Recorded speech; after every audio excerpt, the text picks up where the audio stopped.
si Raymond muna. Ayan, drug test muna tayo. Oo, puntahan muna natin ang update mula sa Senado dahil si Senator Mig Zubiri at mga staff nito sasalang sa drug test lakay ngayong umaga. Alamin natin ang ngayong umaga na? Ngayong umaga lakay. Bilis, Oo, agad-agad sabi siguro ni Senator Migs. Ngayon na, wag na bukas. Ngayon na. Oo, para malaman kung mayroong magpa-positive dito. RH28 Raymond Adpaas. Lakay Raymond. Elaine, Mayor, kasado na ang pagsalang sa drug test ni Senador Juan Miguel Mig Zubiri at kanyang mga staff ngayong umaga. Gagawin ito mamayang alas 11 ng umaga dito sa Senado. Ayon kay Zubiri, bahagi ito ng kanyang maisin na drug-free ang Senado.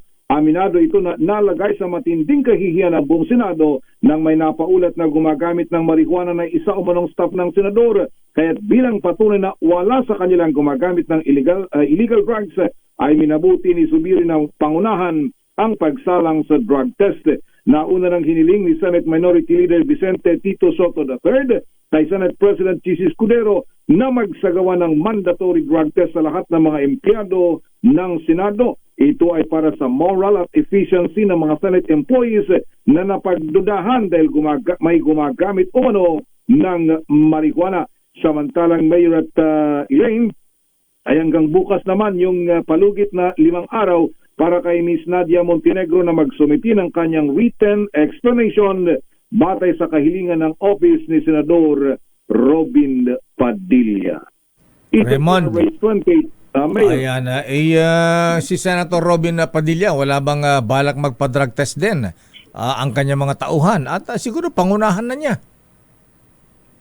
Wala pang pronouncement, Mayor. Ang mga nauna dito, si Senator Migs, si Senator Bato de la Rosa, sabi niya ready din daw siyang magpa-drug test. Sila Senador Joel Villanueva, ready na sumalang sa drug test kung kinakailangan. At siyempre, pabor sila doon sa random drug test na ibalik daw, gaya nung panahon na si Senador Tito Soto ang Pangulo ng Senado. Ba, may ganyan pala nung Senate President si Tito Sen, ha? Dapat tuloy-tuloy yan.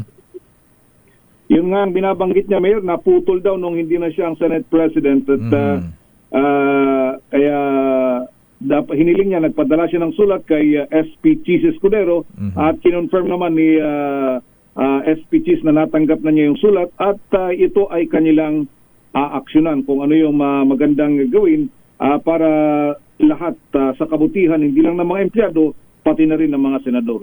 Okay, nga Rod, maraming salamat Raymond Adpaas. Ito si RH28 Raymond Adpaas para sa DZRH, una sa Pilipinas, una sa Pilipino.